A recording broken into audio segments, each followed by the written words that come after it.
আসসালামু আলাইকুম। যারা আমার এই ভিডিওটা দেখছেন তারা অবশ্যই মন্তব্য করবেন, অবশ্যই একটা করে কমেন্ট হলেও করবেন যারা আমার ভিডিওটা দেখছেন।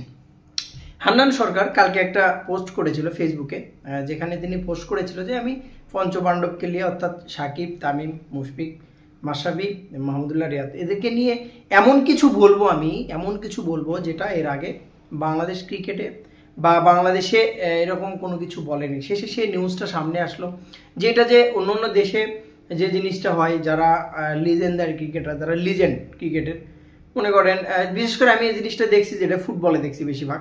আমি ফুটবলে আমি দেখেছি যে জার্সিটা তুলে রাখা, যেটা বার্সেলোনাতে মেসির ক্ষেত্রে হওয়ার কথা ছিল, যে হয়তো পরবর্তীতে 10 নম্বর জার্সিটা তুলে রাখা হয়নি বার্সেলোনার, বাট উচিত ছিল, বা অন্যান্য দেশে এরকম করে।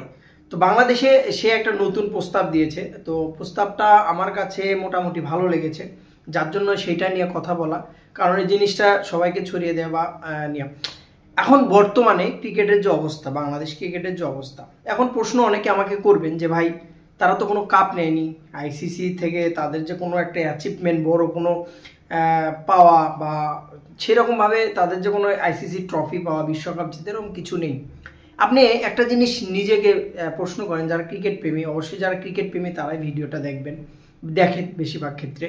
সো সেক্ষেত্রে বলবো যে আপনি নিজে যদি বোঝেন একটা জিনিস, যে এখন পর্যন্ত বাংলাদেশের ক্রিকেটের যে অবস্থা, টেস্ট, ওয়ানডে, টি20, টেস্টের কথা ধরি বাংলাদেশের জাত অবস্থা, টি20-র কথা যদি আমি বলি, টি20 বাংলাদেশের জাত অবস্থা। এক ওয়ানডেতে কিন্তু বাংলাদেশ মোটামুটি বলা যায় যে কোমরটা দাঁড়িয়ে সোজায় দাঁড়ানোর মতো, বা একটা কিছু বিদেশি রাষ্ট্র বা যে কোনো দেশকে মোকাবেলা করার জন্য ওয়ানডে ফরম্যাটটা আমাদের কিন্তু ফেভারিট বলা যায়, যে সেই ফরম্যাটটাতে আমরা কিন্তু মোটামুটি বলা যায় যে ভালো।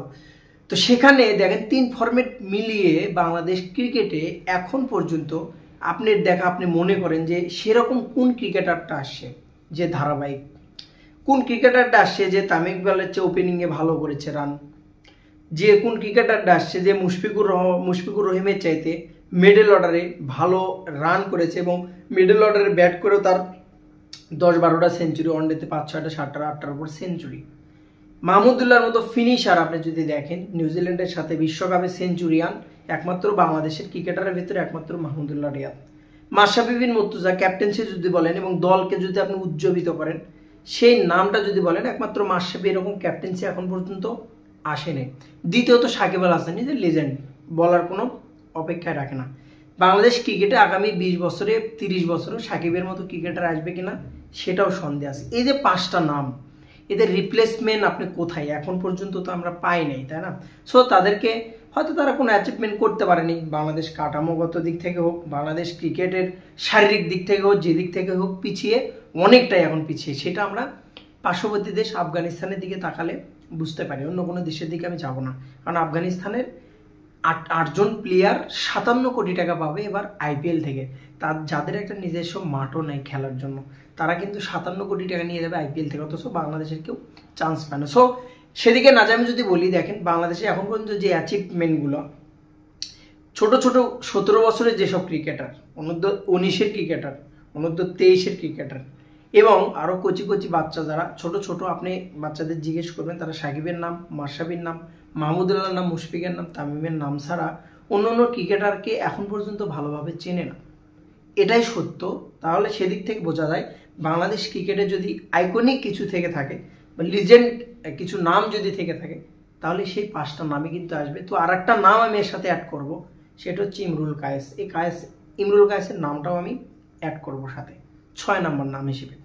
তো লিজেন্ড ক্রিকেটার হিসেবে তাদের যে জার্সি তুলে রাখার যে প্রস্তাবটা দেওয়া হয়েছে বিসিবিকে, আমি মনে করি যে যেসব ক্রিকেটার, সিনিয়র ক্রিকেটার বাংলাদেশ থেকে যারাই অবসরে গিয়েছে, তারা কিন্তু ওরকমভাবে সম্মান এখন পর্যন্ত পায়নি, আজ পর্যন্ত পায়নি। সো এই উদ্যোগটা যদি মনে হয় যে না ভালো উদ্যোগ, এবং তাদের জার্সি নাম্বার, তাদেরকে রেসপেক্ট, একটা সম্মান লেজেন্ডদের কাতারে রেখে যদি করা যায়, বা বিসিবি যদি করে, অবশ্যই আমি ব্যক্তিগত দিক থেকে মনে করি যে অবশ্যই ভালো হবে। এবং পরবর্তীতে যেসব ক্রিকেটাররা আসবে তাদেরকে ফলো করবে, অনুসরণ করবে, যে না এরকম সম্মাননা তাদেরকে দেওয়া হয়েছে, তারাও তাদের প্রতিযোগিতা করার চেষ্টা করবে, যে আমাদেরকেও তাদের কাতারে যাওয়ার চেষ্টা করতে হবে। তো এটুকুই বলার। আপনারা যদি আপনার মতামত, নিজস্ব ব্যক্তিগত আপনারা মতামত অবশ্যই জানাবেন। এটুকু রিকোয়েস্ট। ভালো থাকবেন। সালাম।